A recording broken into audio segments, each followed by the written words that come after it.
El corazón tiene razones que la razón desconoce. La fe y la razón no se excluyen. El nuevo continente. Razones para la fe. Con el pastor, teólogo, apologista y escritor Arturo Rojas y su esposa Daisy Guzmán, consejera y comunicadora social. Razones para la fe.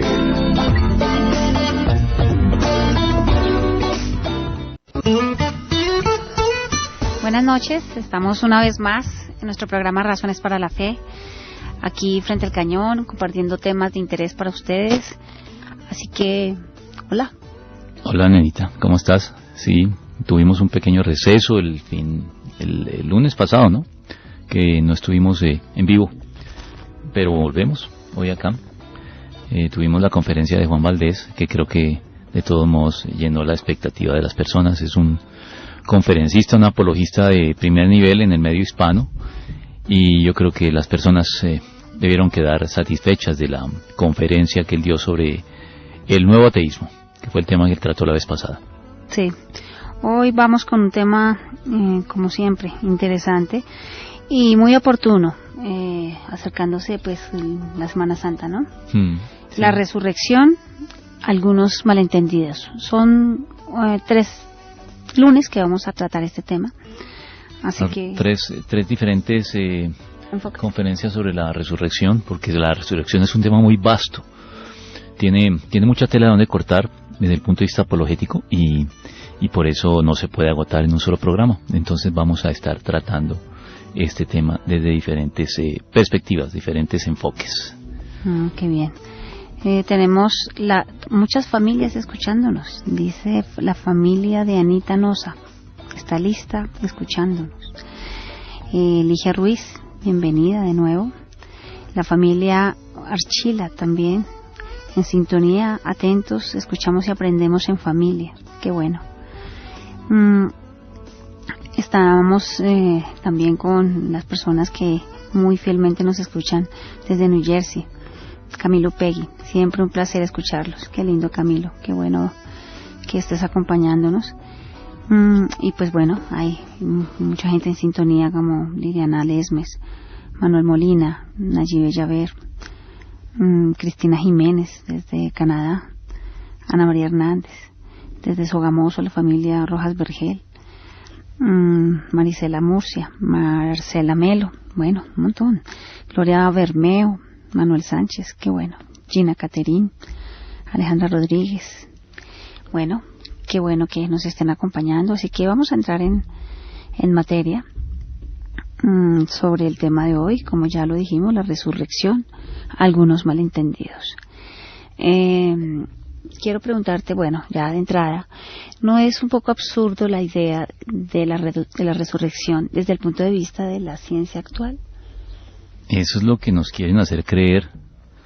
Eso es lo que los científicos naturalistas y materialistas, que no lo son todos, hay que decirlo, de eso ya lo hemos hablado aquí, que el ser científico no obliga a la persona a ser naturalista y materialista, pero son todavía un grupo numeroso, tal vez mayoritario, entre los científicos de hoy. Y ellos quieren hacernos creer que creer en la resurrección, en los tiempos en que vivimos de desarrollo tecnológico tan avanzado, es algo ya mandado a recoger. Uh-huh. Hoy ya no es posible postular cosas como la resurrección, pero la verdad es que ellos no lo hacen desde una postura científica. No es la ciencia la que los lleva a hacer estos pronunciamientos, sino que es su ideología materialista y naturalista.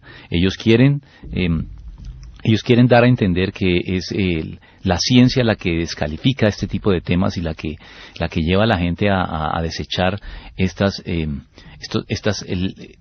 cuentos de hadas, por decirlo de alguna manera. Pero no es la ciencia. Ellos hablan en nombre de la ciencia, pero la verdad es que el motivo de ese tipo de pronunciamientos es la ideología naturalista y materialista que un buen número de científicos están profesando. Porque yo te quiero plantear lo siguiente: ¿por qué va a ser ¿Por qué va a ser absurdo hoy hablar de resurrección? Si es absurdo hablar hoy de resurrección, pero era legítimo hablar en el pasado, que ha cambiado, Sí. en realidad, para que en el pasado, para que ellos sean condescendientes con los primeros cristianos, con los apóstoles, o con la humanidad en una época presuntamente precientífica anterior a la actual, que ellos digan, en esa época sí se podía hablar de resurrección y ahora no. Pero Yo no veo la base. como que se quedó la resurrección en la Biblia, en los Ujú. relatos de la Biblia, Ujú. de esa época. Sí, es que eso es lo que ellos dicen. Ellos quieren darnos a entender que bueno, que era legítimo o hasta justificado, tenía cierto fundamento hablar de resurrección en épocas de ignorancia científica, pero que en las épocas actuales de conocimiento científico ya no es posible. Y mi pregunta es, o lo que yo le plantearía a estos personajes, es ¿qué ha cambiado desde esa época precientífica de la antigüedad hasta hoy, para que hoy sea absurdo hablar de la resurrección y antes no lo fuera? Yo no veo que haya cambiado nada. La muerte sigue siendo un enemigo que la ciencia no ha conquistado, como para que ellos vengan a decirnos que hoy ya no tiene lugar o razón de ser hablar de la resurrección. Siempre los seres humanos han entendido, sean científicos o sean precientíficos o sean primitivos, que la muerte es el fin de esta vida. Siempre la experiencia humana de todas las épocas nos indica que los muertos, cuando se mueren, no suelen volver a la vida por medios naturales. Sí. No vemos. En la experiencia humana a lo largo de la historia no vemos resurrecciones, porque cuando ellos dicen hablar de la resurrección en el pasado se justificaba y hoy no, es como si las resurrecciones en el pasado fueran habituales y hoy se volvieron algo excepcional o imposible.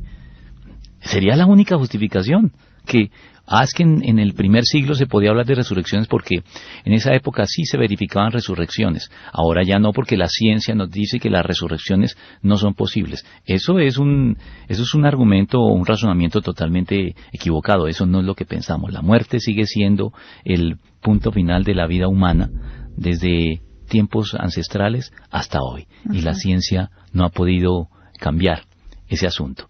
Así que si las condiciones son las mismas y en el pasado se podía hablar de resurrección, ¿por qué razón hoy no podríamos hacerlo en nombre de la ciencia? Es una falacia la que utilizan los científicos hoy para tratar de descartar este tipo de temas que tienen que ver con los milagros. Y como los milagros ellos los descalifican porque han aprendido los científicos un poco más, y eso hay que decirlo, bueno, tal vez bastante más, cómo funcionan las cosas. Ellos han establecido las relaciones de causa y efecto con mucho más detalle y precisión y de manera metódica y sistemática, algo que los antiguos no sabían. Ellos no sabían cuáles eran los procesos de la vida, cómo era que funcionaba todo, cuáles son las causas precisas que determinan una muerte. El avance de la ciencia ha sido muy grande en todo eso, pero el punto es que por el hecho de que estén en mejores condiciones de describir en qué consiste la vida desde el punto de vista biológico y las causas de la muerte, ellos no por eso pueden descartar el tratamiento de estos temas. A mí me parece que ese es un sofisma y un argumento que busca distraer y no tiene el fundamento que ellos quieren para ponernos una mordaza pues a los cristianos. Ya no podemos hablar de estos temas porque como estamos en el siglo XXI, eso estaba bien para el siglo I, pero en el siglo XXI está mandado a recoger. No creo que haya ningún fundamento para esto. Bueno, ¿es la resurrección una creencia común a todas las religiones? Todas las religiones tienen en común la creencia en algún tipo de permanencia del ser después de la muerte. O sea, para decirlo en palabras más sencillas, todas las religiones creen en algún tipo de vida después de la muerte. En eso creen todas. Pero no todas creen en la resurrección. La verdad es que la resurrección es una creencia muy específica, muy particular, asociada al monoteísmo, a las religiones monoteístas proféticas, que son el judaísmo, el cristianismo y el islamismo. El islamismo también habla de la resurrección. Bueno, los ortodoxos son una rama de la cristiandad. Okay. Todas las ramas de la cristiandad creen en la resurrección, así como amplios sectores del judaísmo. Hoy actualmente, como La rama del judaísmo que perduró del siglo I es la rama farisea. Los rabinos son herederos directos de los fariseos. Las otras sectas judías de la época del primer siglo no subsisten hoy, es decir, los saduceos, los herodianos, los elotes o los esenios, que son las 5 sectas más conocidas del judaísmo del siglo I. De ellas, la única que sobrevivió a la destrucción del templo de Jerusalén en el año 70 después de Cristo fueron los fariseos, por una razón muy sencilla. Los fariseos no dependían para su permanencia de la existencia del templo. Los fariseos, la vida de los fariseos y la razón de ser de los fariseos giraba alrededor de otra institución que surgió en la diáspora judía, que se llamaba la sinagoga, que es la que hoy persiste. Hoy lo que vemos de los judíos en nuestras ciudades son sinagogas. El templo no existe, aunque dicen que están ya en condiciones de reconstruirlo, en fin. Entonces, los fariseos sí son la rama del judaísmo que siempre ha creído en la resurrección. Un lector atento de los evangelios, un cristiano atento de los evangelios, habrá notado que el Señor tiene a veces discusiones con los saduceos en las que los señala porque ignoran las Escrituras, porque ellos solamente creían en los 5 primeros libros de la Biblia, la secta de los saduceos, y ellos no creían en la resurrección de los muertos. Entonces, digamos que en la época del Señor Jesucristo sí tendríamos que decir que no había una postura unificada del judaísmo hacia la resurrección, que había un grupo, una secta que creía en ella, que eran los fariseos, que había otras que no creían en ella, como los saduceos, pero hoy como la única secta que perdura hoy del judaísmo del primer siglo son los rabinos, que son herederos directos de los fariseos. Tendríamos que decir que el judaísmo actual sí, de manera masiva, también cree en la resurrección, como lo hacemos los cristianos, como lo hace el islamismo. Las demás religiones tienen creencia, como te digo, en vida después de la muerte, pero es muy diferente. Por ejemplo, los budistas creen en el nirvana, que es la extinción del individuo, la fusión con una especie de conciencia universal, para utilizar términos que la nueva era utiliza hoy. Es la pérdida del individuo y la unión con ese Dios, si se puede hablar. Ellos no mencionan a Dios, ellos guardan silencio sobre Dios, pero el nirvana sería lo más aproximado a Dios dentro del budismo. ¿Y qué otras religiones podríamos mencionar allí? ¿Hinduismo? Bueno, el hinduismo más bien cree en una serie de reencarnaciones indefinidas. También el hinduismo y el budismo tienen mucha relación, ¿no? El budismo es una religión surgida del hinduismo original. Entonces, los griegos, hablemos de los griegos. Los griegos creían en la inmortalidad del alma, fíjate. Ellos no hablaban de la resurrección. Sí creían que el individuo perduraba después de la muerte física, pero para ellos todo culminaba en la inmortalidad del alma. La meta de los griegos era alcanzar la inmortalidad del alma. Y algunos cristianos están viciados por esta creencia de los griegos. Sobre todo, hay que decirlo, en el contexto católico romano, del que provenimos la mayoría de los que estamos aquí. Yo hablo con conocimiento de causa porque formé parte de la colectividad católica romana en su momento, y recuerdo que la esperanza dentro del catolicismo romano no era la resurrección del cuerpo. Poco se hablaba, poco se referían a esa realidad, a esa doctrina, sino más bien todos los católicos teníamos la esperanza de perdurar después de la muerte, es decir, de que nuestra alma no muriera, la inmortalidad del alma. Y ahí plantábamos. Y resulta que la inmortalidad del alma no es una doctrina propiamente cristiana. Claro, la resurrección del cuerpo incluye de algún modo, y la revelación bíblica también nos habla que nosotros permanecemos, aún después de nuestra muerte biológica, pero esa no es la esperanza cristiana. La esperanza cristiana no es alcanzar simplemente una inmortalidad del alma. Sí. La esperanza cristiana es alcanzar la resurrección del cuerpo. Por eso es que el cristianismo valora positivamente la materia. A pesar de que el materialismo ha tratado de vendernos la idea de que la materia es todo lo que hay, nosotros estamos en contra de esa idea del materialismo, pero creemos que la materia en sí misma es buena porque nuestro cuerpo es material y nuestra esperanza está ligada a un cuerpo material incorruptible que resucitará al final de los tiempos, o que si el Señor regresa antes de que muramos, entonces seremos transformados. Entonces quiero dejar con eso claro que la resurrección no es una creencia común a todas las religiones. Es muy particular del cristianismo y de las otras dos religiones que he señalado como religiones monoteístas o proféticas, que son el judaísmo y el islamismo. Uh-huh. ¿Se puede seguir siendo cristiano sin creer en la resurrección? Yo creo que no, ¿sabes? La Biblia nos da a entender, y perdóname, voy a sacar mi Biblia aquí que la tengo aquí al lado.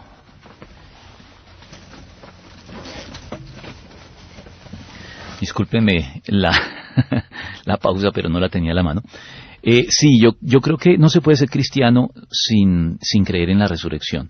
Voy a leer una porción del capítulo 15 de la primera epístola del apóstol Pablo a los Corintios, que es justamente, se conoce como el capítulo de la resurrección. Todo el capítulo 15 de primera de Corintios habla de la resurrección de los muertos, de la de Cristo y por supuesto a través de la resurrección de Cristo también llega a tratar la resurrección de todos los creyentes. Y desde el versículo 12 dice lo siguiente: ahora bien, si se predica que Cristo ha sido levantado de entre los muertos, ¿cómo dicen algunos de ustedes que no hay resurrección? Uh-huh. Parece que ya había cierto sector de los cristianos que le estaban quitando importancia a la resurrección, o que no había resurrección. Y Pablo sigue diciendo, si no hay resurrección, entonces ni siquiera Cristo ha resucitado. Y si Cristo no ha resucitado, nuestra predicación no sirve para nada, como tampoco la fe de ustedes. Aún más, resultaríamos falsos testigos de Dios por haber testificado que Dios resucitó a Cristo, lo cual no habría sucedido si en verdad los muertos no resucitan. Porque si los muertos no resucitan, tampoco Cristo ha resucitado. Y si Cristo no ha resucitado, la fe de ustedes es ilusoria y todavía están en sus pecados. En este caso, también están perdidos los que murieron en Cristo. Si la esperanza que tenemos en Cristo fuera solo para esta vida, seríamos los más desdichados de todos los mortales. Lo cierto es que Cristo ha sido levantado entre los muertos como primicias de los que murieron. Te voy a decir qué es lo que Pablo está haciendo acá. Uh-huh. Pablo está haciendo una apuesta completa, está poniendo todo el peso, toda la validez del cristianismo o la falsedad del cristianismo, la está apostando a un hecho, la está apostando a la resurrección de Cristo. Él dice, si la resurrección de Cristo es cierta, todo el cristianismo permanece en pie, firme. Si la resurrección de Cristo es una patraña, es una falsedad, todo el cristianismo se cae como un castillo de naipes y nosotros mejor busquemos otra opción, porque aún estamos en nuestros pecados. Entonces yo creo que con base en esta porción es suficientemente claro que no pueden ser cristiano auténtico, no se puede ser cristiano auténtico sin creer en la resurrección, aunque hoy hay cristianos entre comillas que intentan este malabarismo, pero me parece que es un malabarismo que no se puede lograr. Es una cuerda demasiado floja y demasiado angosta como para sostener a alguien que pretenda ser cristiano. No es posible ser cristiano sin creer en la resurrección.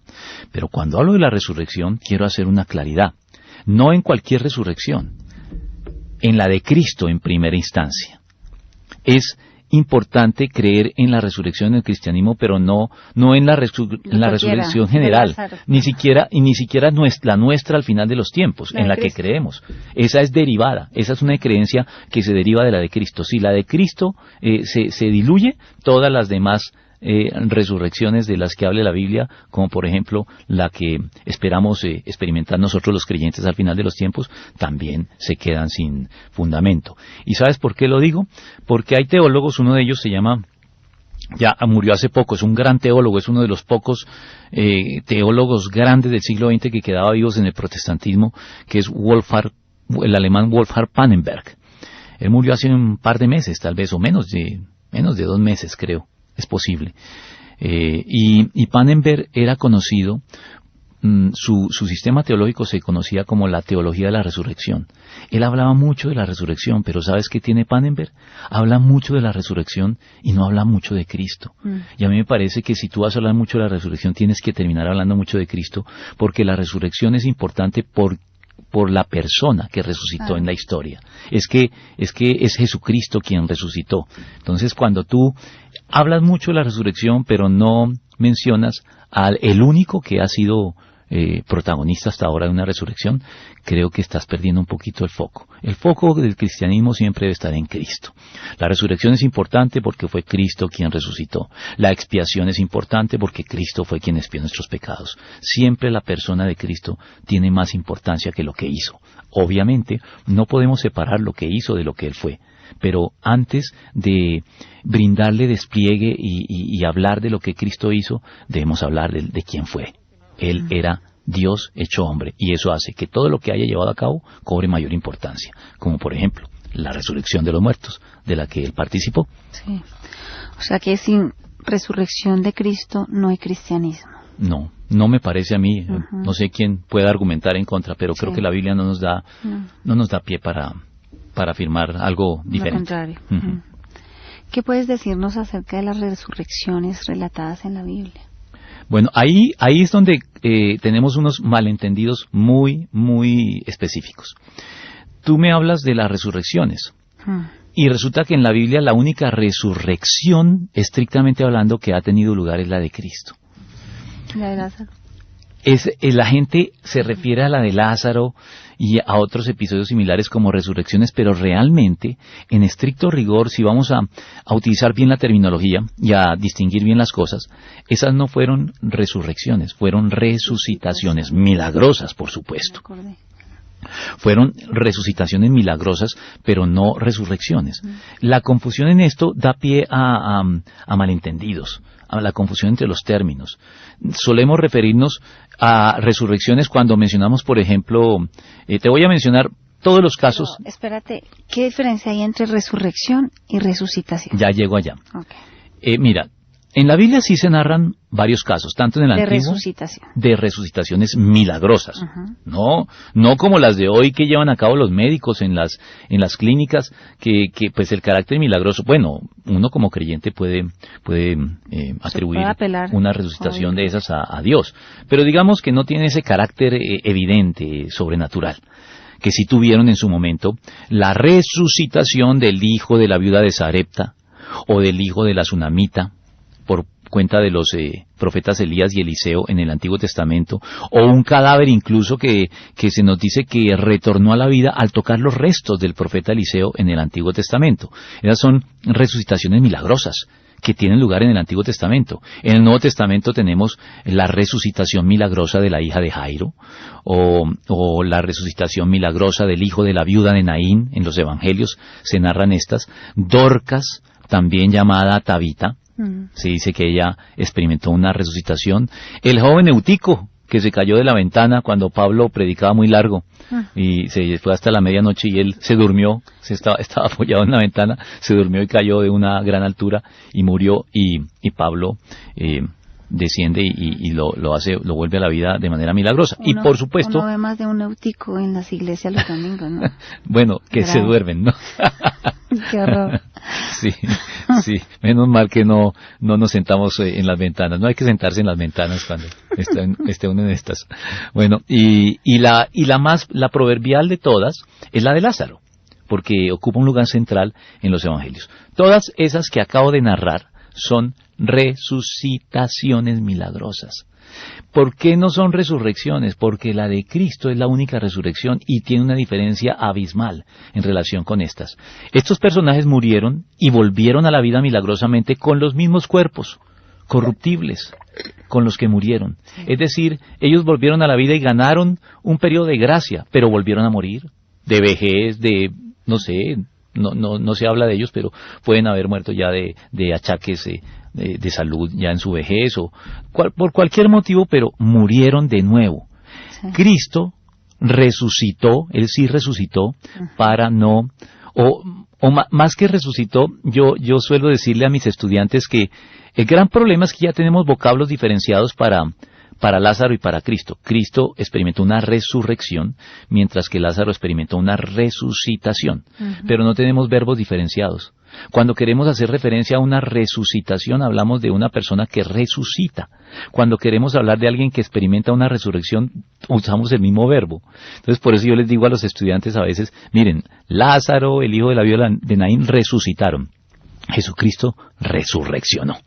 Es decir, él es el único que ha experimentado una resurrección.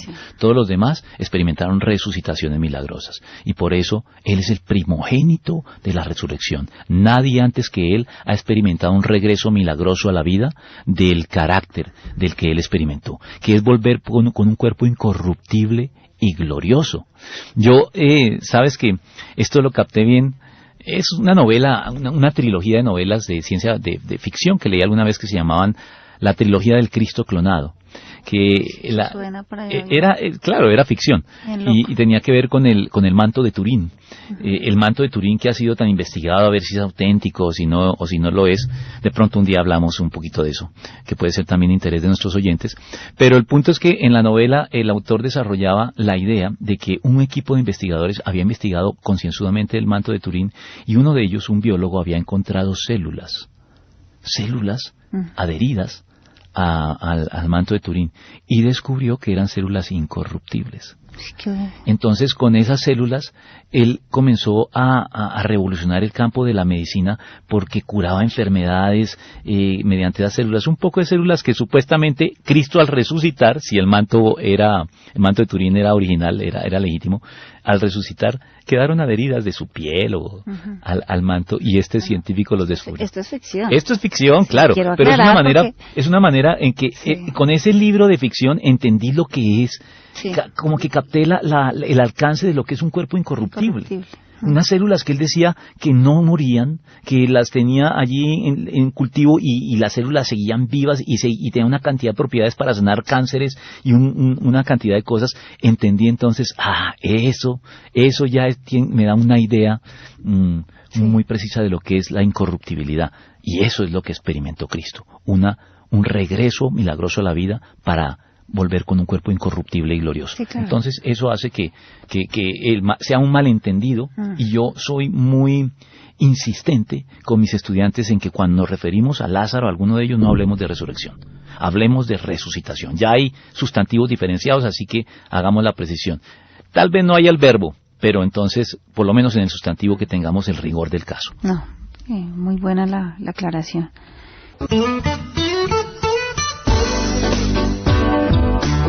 Seguimos con nuestro tema, la resurrección, algunos malentendidos, que ya se han estado aclarando esos malentendidos. Ha estado muy interesante el programa. Por eso es que hoy se llama Algunos Malentendidos. Sí. Hay aquí un comentario, más que comentario, una pregunta de Jaime Iván Torres. ¿Qué podemos decir acerca de los sitios donde transitoriamente se encuentran las almas entre la muerte y la resurrección? El famoso limbo, ¿no? Bueno, el limbo es una doctrina, no es el limbo, porque el limbo es una doctrina que no está revelada en la Biblia, es una doctrina católica. Se refiere, creo yo, Iván, se refiere a lugares que reciben nombres específicos en el Nuevo Testamento, como por ejemplo el seno de Abraham, cuando se habla de la historia del rico y de Lázaro, el Hades, el paraíso, el Tártaros, la Gehenna, el infierno, digamos los que recuerdo. Así, son lugares que, como lo dice muy bien Iván, y en eso él ha sido muy preciso, él dice sitios transitorios. Son transitorios. La gente, tanto los creyentes que mueren en Cristo o que creen en Cristo, como los incrédulos, deberían tener en cuenta que estos lugares revelados en las Escrituras no son definitivos. Lo definitivo es después de lo que comúnmente se conoce como el juicio final, que recibe un nombre mucho más preciso en la Biblia. Algunos lo llaman el juicio del gran trono blanco, que se describe en Apocalipsis 20. Ese juicio sí va a dar lugar a lo definitivo. ¿Lo definitivo qué va a ser? Para los condenados, el lago de fuego y azufre, que la Biblia también define como la muerte segunda, o sea, la definitiva, la separación definitiva de Dios y de todo lo bueno asociado a Él. Y los creyentes entraremos en el reino de Dios establecido aquí en la tierra, con cuerpos materiales de carne y hueso, pero glorificados e incorruptibles. Entonces, bien lo dice Jaime Iván, estos son lugares intermedios. Ahora, Sí, la Biblia nos revela que después de nuestra muerte iremos a alguno de estos lugares intermedios. Yo recuerdo que hay un teólogo que se llama Randy Alcorn, que se ha especializado en tratar sistemáticamente el tema del cielo o del reino de Dios. Tiene un libro que se llama El cielo, y él se refiere, sí, tiene versión para adultos y versión para niños, y él se refiere a estos lugares transitorios a los que acaba de referirse Iván y que yo acabo de relacionar por nombre. Se refiere como el cielo intermedio, así lo llama. Es un cielo intermedio, estamos esperando. ¿Y por qué esperando? Sencillamente porque cuando yo, como creyente, muero, mi parte inmaterial, mi alma, mi espíritu se separan de mi parte material, que se descompone en la tierra o se incinera, y mi parte inmaterial va a la presencia de Dios, al paraíso presumiblemente, que es, como el Señor nos lo dice, cuando el ladrón que se hallaba crucificado, uno de los ladrones que se hallaba crucificado al lado de él se arrepintió y le dijo: Señor, acuérdate de mí cuando vengas en tu reino. Él estaba hablando hacia el futuro final, hacia los tiempos escatológicos. Cuando vengas en tu reino, acuérdate de mí. Y el Señor lo corrige y le dice: no, de cierto te digo que hoy, no hay que esperar tanto, hoy estarás conmigo en el paraíso. Claro, entonces los creyentes vamos a disfrutar de la bienaventuranza, de la visión beatífica allí con Cristo, pero estaremos incompletos todavía. Estaremos anhelando y expectantes de la reunión de nuestro ser inmaterial con nuestra parte material.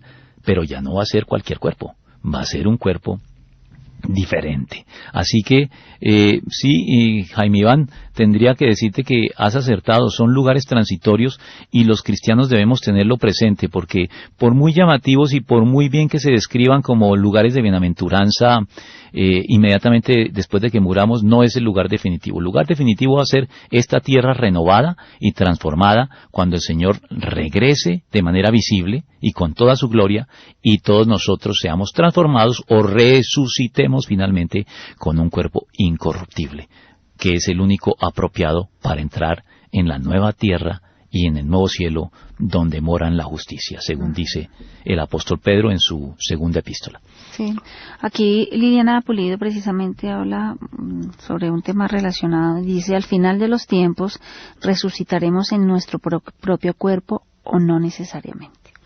Liliana, mira, yo te voy a responder esa pregunta en los próximos programas, porque uno de los próximos programas que vamos a tratar sobre la resurrección es la relación que hay entre la resurrección y el reino de Dios, donde vamos a hablar ya específicamente de la naturaleza de los cuerpos incorruptibles, de qué relación tienen los cuerpos resucitados con nuestros cuerpos actuales, que creo que eso responderá a tu pregunta, porque muchos sí se preguntan, bueno, evidentemente cuando Cristo resucitó, que es nuestra referencia, y a él nos vamos a referir también para lograr encuadrar este tema, evidentemente cuando Cristo resucitó, era Cristo, pero al mismo tiempo no lo reconocieron en muchas oportunidades. Entonces, el cuerpo de Cristo era el mismo cuerpo o era diferente, se veía semejante, se veía igual o se veía drásticamente diferente. Vamos a tratar eso en un programa futuro para no desviar el tema y dividirlo de manera ordenada.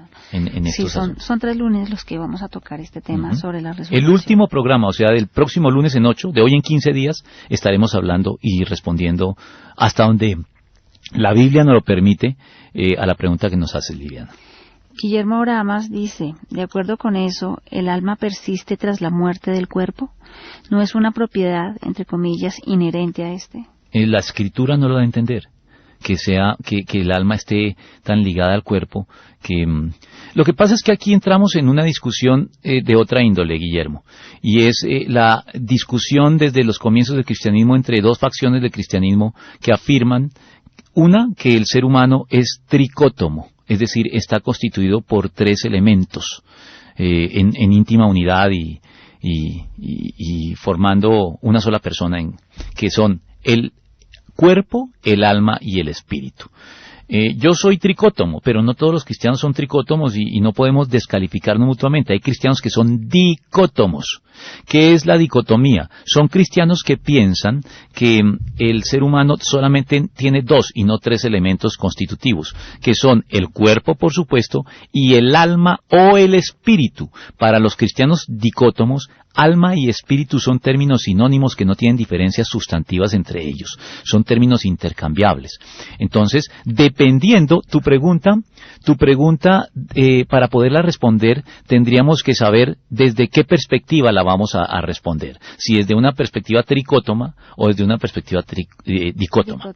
Eso determina cómo hacerlo. Yo te voy a responder desde mi perspectiva tricótoma. Nosotros los tricótomos creemos que el alma y el espíritu perduran después de la muerte. Y el ser humano tiene conciencia, y para eso tengo que volverme a referir a la historia del rico y Lázaro, y hago la precisión: esa es una historia, esa no es una parábola. Las parábolas eran historias ficticias para ilustrar una verdad espiritual. Esto no es una parábola, porque todos los comentaristas bíblicos coinciden en decir: nunca en una parábola se menciona un nombre propio. En este caso se habla de Lázaro. Hay un nombre propio. Entonces los estudiosos están de acuerdo en decir: esto debió ser un episodio real del mundo sobrenatural, que Jesucristo, como Dios que es omnisciente, lo conocía y utilizó un hecho del mundo real espiritual para ilustrar una verdad que estaba enseñando.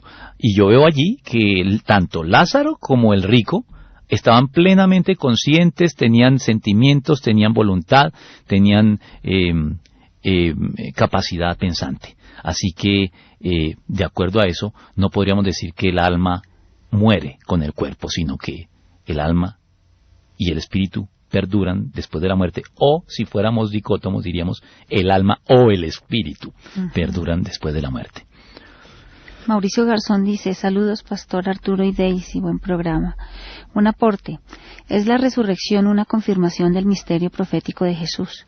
Él lo anunció y así sucedió. Mateo 20:19, por el contrario, perdón, me leí mal. Mateo 20:19 dice: por lo contrario, Jesús sería un mentiroso. Sí. Es lo que Pablo de alguna manera planteó en 1 Corintios 15, ¿no? Toda la validez de la obra de Cristo, él la plantea o la apuesta a la resurrección. Todo lo que Cristo hizo previamente sin resurrección queda sin ningún fundamento. Todo lo que Cristo hizo previamente con resurrección adquiere toda su validez. Así que Pablo no está diciendo nada que Cristo no haya dicho. Él anunció su muerte expiatoria y anunció también que a los 3 días resucitaría y cumplió sus promesas. Así que, teniendo en cuenta que a lo largo de la historia de la humanidad ningún ser humano ha vencido la muerte, creo que Jesucristo merece toda nuestra credibilidad, porque es el único ser humano que apostó todo lo que enseñó a que moriría y resucitaría y cumplió. Así que yo prefiero creerle al que fue y regresó que a Buda, a Confucio, a Mahoma o a cualquier otro de estos personajes de otras religiones que hablaron mucho y especularon mucho sobre la vida después de la muerte, pero ninguno de ellos fue y regresó. Sus tumbas están ocupadas todavía. La de Cristo está vacía. Y ese va a ser un tema que vamos a tratar más adelante. El próximo lunes estaremos hablando de las evidencias de la resurrección de Cristo. Nos concentraremos en la resurrección de Cristo y vamos a hablar de las evidencias que la justifican, la fundamentan y que hacen que creer en la resurrección de Cristo sea muy lógico y muy racional. Bueno, está Oscar y Mónica López desde New Jersey escuchándonos. Edison Muñoz desde Bucaramanga. Qué bueno. Livia Useche de San Antonio, Texas. Qué bien. Bueno, está Anita Nosa, dice: Pastor, ¿qué se puede decir acerca de aquellos que han experimentado subir al cielo y bajar al infierno para traer un mensaje para la iglesia? Hace unos años escuché el testimonio de una niña que supuestamente murió y vivió esa experiencia. Ese es un tema sensible. Ese es un tema que, gracias por recordárnoslo, Anita, es un tema que yo había pensado y se me había quedado entre el tintero, que también merecía un tratamiento.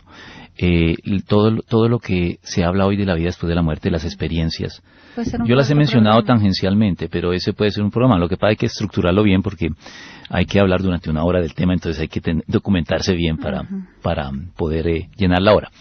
En todo caso, yo creo que podemos anticipar algo sobre eso. Volviendo a la historia del rico y Lázaro. Observemos lo que sucede allí en la historia del rico y Lázaro.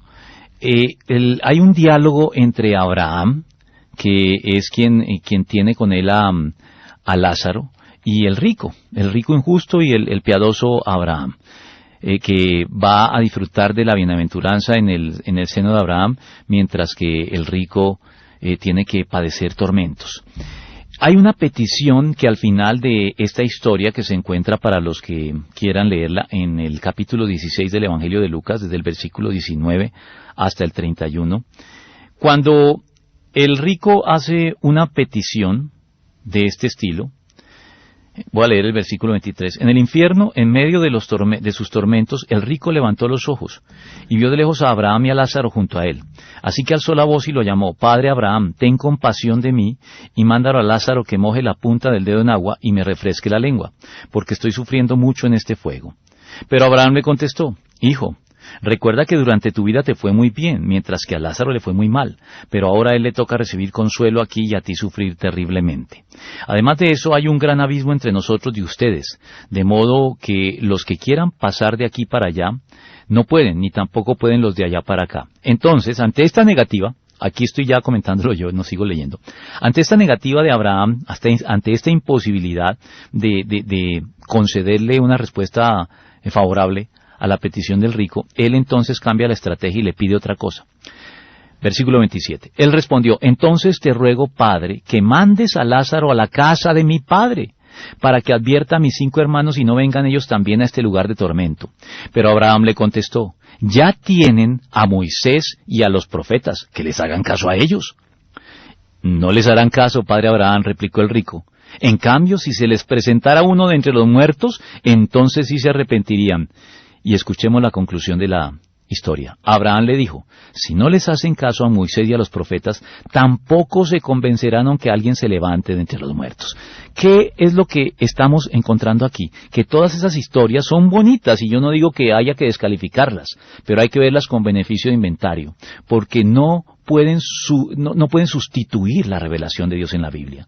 La ley y el testimonio, decía el profeta, a la ley y al testimonio. Si no hablaren conforme a ello, es porque no les ha amanecido. Y eso es lo que ratifica aquí Abraham. Dicen: pero ¿para qué vamos a enviar a alguien que regrese de los muertos si ya el que lo hizo ya es suficiente? Cristo resucitó. Ahí la resurrección de Cristo está documentada en las Escrituras y en muchos otros documentos de la historia, así que ya no necesitan de nada más.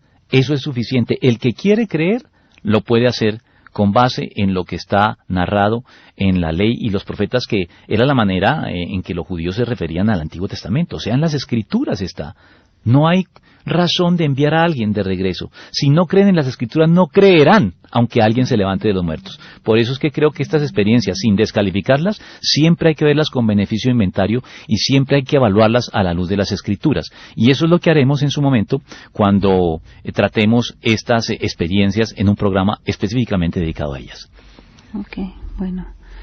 Mira, dice Eliana Jara: Pastor, al morir los no creyentes, ¿irán al lago de fuego en alma y espíritu o solo en alma? No, el lago de fuego y azufre ya es definitivo, o sea, allí ya irán con cuerpos, ellos experimentarán también un regreso a la vida, pero no van a experimentar la vida eterna. Ellos estarán en el Hades siempre con cuerpos corruptibles y cada vez más deteriorados. Va a ser un espectáculo, es un espectáculo lamentable lo que uno encuentra en el lago de fuego y azufre. Allí los condenados no estarán solamente en su componente inmaterial, estarán ya incorporados con su parte material, pero una parte material que, a diferencia de la nuestra, seguirá corruptible y seguirá deteriorándose en una dirección cada vez más degenerativa y degradante. Liliana Pulido dice: ¿qué podemos pensar de la resurrección y el arrebatamiento? En el esquema escatológico premilenialista y pretribulacionista son eventos que están muy ligados, pero son diferentes. No podemos confundirlos. El arrebatamiento tiene que ver con la resurrección. Van a ser eventos de cierta forma coincidentes, de cierta forma, pero son distintos, y además el arrebatamiento, para los que suscribimos la postura que cree en un arrebatamiento y un arrebatamiento previo a la tribulación, que no son todos los cristianos, quiero que lo entiendan, tal vez es la postura dominante en nuestro medio, pero hay cristianos que no son pretribulacionistas y que no son siquiera milenialistas y son parte de la gran familia cristiana en el mundo. Pero bueno, nosotros sí lo somos y creo que esta pregunta viene dirigida en razón de que lo somos. Uh-huh. Y les decía que el arrebatamiento tiene que ver con la transformación de nuestros cuerpos, pero no necesariamente con resurrección, porque el Señor dice que no todos dormiremos. O sea que no todos, cuando el Señor regrese, habremos muerto. Así que no todos experimentaremos propiamente la resurrección de los muertos. Pero dice que todos sí debemos ser transformados. Eso es lo que dice, no todos dormiremos, pero todos seremos transformados en un abrir y cerrar de ojos. Dice que los muertos en Cristo resucitarán primero y después nosotros los que hayamos quedado hasta su segunda venida seremos transformados para encontrarnos con el Señor en las nubes. Bueno, hay cristianos que dicen que esto no puede hablar de un arrebatamiento porque hay que interpretarlo de manera figurada. Nosotros los que creemos en el arrebatamiento y en el hecho de que tendrá lugar antes de la tribulación, preferimos interpretarlo de manera literal. Uh-huh. Okay. Establecer la resurrección de Cristo es entonces fundamental para la creencia cristiana en la resurrección. Fundamental, lo he dicho, Cristo es para todo lo que tiene que ver con el Cristo y todo lo que Él hizo, ¿no? Incluyendo la resurrección, son la piedra angular. La Biblia lo llama la piedra angular. La piedra angular es la piedra sobre la cual tú edificas un edificio, uh-huh, que es la que le brinda la solidez. Sin esa piedra el edificio se desmorona. Así que ese papel cumple Cristo y todo lo que Él hizo, incluyendo, por supuesto, la corona final, el broche de oro de su ministerio, que es la resurrección de los muertos, que garantiza nuestra resurrección también cuando llegue el momento. ¿Y qué decir de los teólogos cristianos que afirman que la resurrección es un mito? Sí, eso es lamentable. Les decía al comienzo que hay cristianos que profesan ser cristianos sin creer en la resurrección, o por lo menos sin creer en una resurrección literal. El mundo, la gente inconversa dice que la resurrección es una leyenda y una patraña, un cuento de hadas. Los cristianos conservadores y ortodoxos de todas las épocas decimos que es un hecho histórico, que es la garantía de que al final todos nosotros resucitaremos igualmente. Pero este grupo de teólogos que tú me dices están en una posición intermedia, son teólogos liberales, uh-huh, forman parte de los teólogos liberales.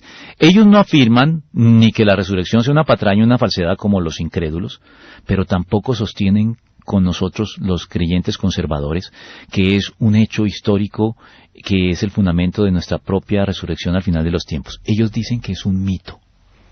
Ahora, los oyentes se preguntarán, pero si dicen que es un mito, están haciendo causa común con los incrédulos que cuando dicen que es una leyenda. No porque estos teólogos dicen que un mito no es lo mismo que una leyenda. Una leyenda es un hecho que no tuvo lugar, un hecho de la historia que se adorna tanto que ya se vuelve falso. Uh-huh.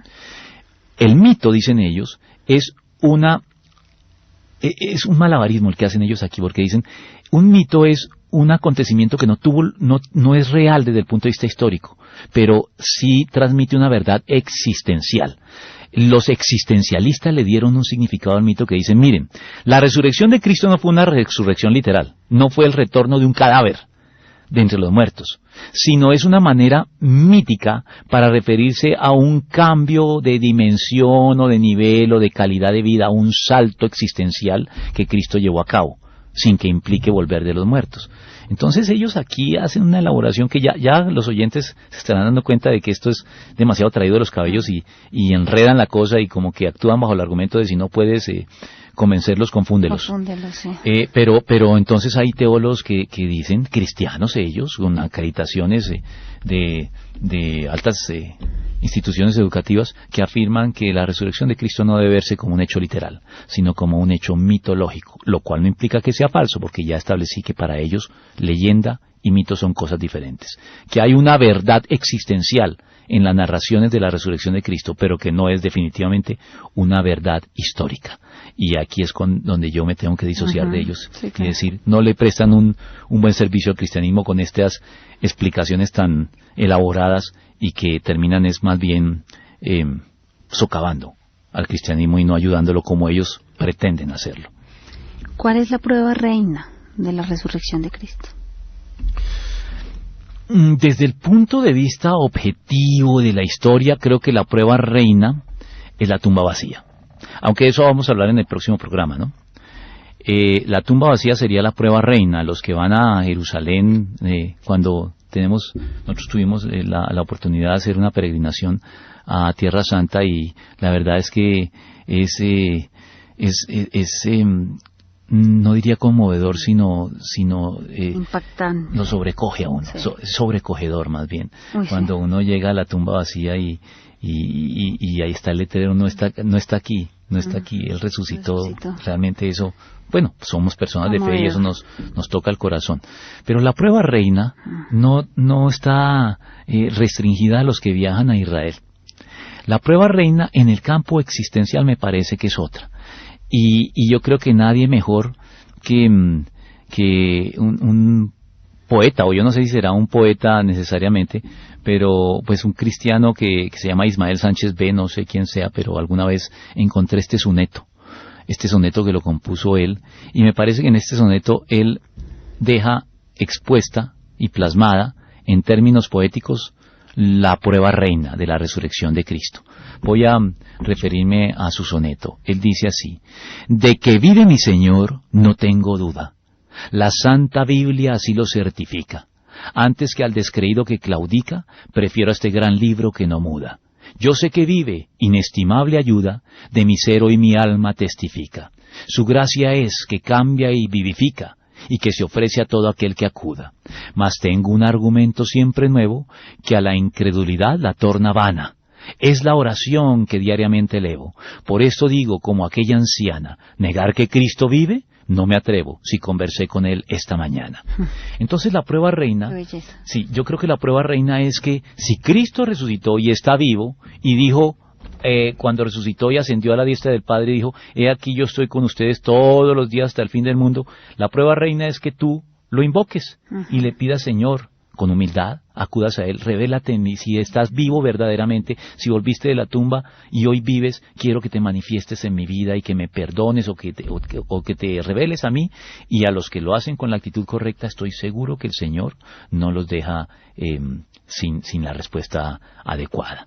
Entonces, cuando uno se relaciona con Cristo vivo hoy, creo que esa es la prueba existencial reina de que todo cristiano puede exhibir. Es más o menos lo que Job dijo en el cierre de su libro. ¿Te acuerdas que Job, al final de su libro, confiesa que a pesar de su piedad, a pesar del buen concepto que Dios emite sobre él al comienzo de su libro, él confiesa lo siguiente? Él dice: de oídas había oído hablar de ti.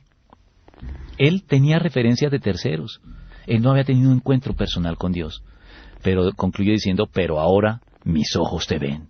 Los ojos de la fe, que nos permiten identificar y discernir la presencia de Cristo y que echan por tierra cualquier objeción a la doctrina de la resurrección.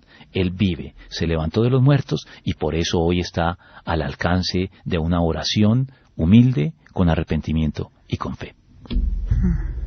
Bueno, aquí Anita Nosa y Guillermo Oramas nos dan ideas de nuevos temas. ¿Sí? Porque uno de esos comentarios de Anita es: pastor, ¿cómo es el cielo? Y Guillermo dice, Oramas, ¿nos reconoceremos en el cielo? ¿Cómo puede uno ser feliz en el cielo si de pronto un ser querido no está en él? Esas son las cosas que, cuando Guillermo, hay varios temas que se pueden tratar, y hay uno que también he estado por ahí rumiando y esperando traer, lo que es el infierno, porque lo que Guillermo le pregunta al final es: ¿cómo podemos ser plenamente felices en el cielo sabiendo que hay gente en el infierno y que de pronto alguno de ellos era gente cercana y de nuestros afectos? Sí. Entonces esa es una pregunta bien espinosa, y no es fácil la respuesta, pero creo que vale la pena abordar el tema del infierno, sí, e intentar una respuesta. ¿Y el del cielo? Y el del cielo está incluido, es el tercero. Recuerden que estos programas voy anunciando cuál es el siguiente. Va a ser la resurrección, la resurrección de Cristo, las evidencias a favor de la resurrección. Vamos a hacer un programa, ese sí es estrictamente apologético, porque es un tema central de la apologética. Y el tercero y último será la resurrección y el reino de Dios, donde abordaremos los temas que Anita está planteando, que tienen que ver con cómo concebimos el reino de Dios, cómo concebimos nuestra vida con cuerpos glorificados, nuestras relaciones con los demás bienaventurados y resucitados como nosotros. Eso lo vamos a tratar, obviamente de manera muy sintética, en el programa tercero de esta serie que hemos iniciado hoy. Yo creo que ya hemos terminado. Se nos quedó una pregunta, ¿Cuál? Martín, nos están despidiendo. ¿Cómo serán nuestros cuerpos resucitados? Bueno, no, ¿sabes qué? Esa pregunta no se nos quedó entre el tintero porque la podemos incluir en el tercer programa. ¿Cómo serán nuestros cuerpos resucitados? Así que aquí terminamos. A nuestros oyentes les deseamos lo mejor y que ojalá sigan aquí pendientes. No olviden que el programa necesita mantenerse al aire y para eso contamos también con anunciantes. Ojalá que podamos contar entre ustedes con anunciantes a los cuales poder ofrecerles los paquetes que Nuevo Continente tiene para anunciar aquí, o donantes igualmente. Si alguien quiere donar, también le podemos dar la información para mantener el programa al aire. Dios los bendiga a todos y nos veremos el próximo lunes, Dios mediante. Dios los bendiga. El corazón tiene razones que la razón desconoce. La fe y la razón no se excluyen. El Nuevo Continente. Razones para la fe. Con el pastor, teólogo, apologista y escritor Arturo Rojas y su esposa Daisy Guzmán, consejera y comunicadora social. Razones para la fe.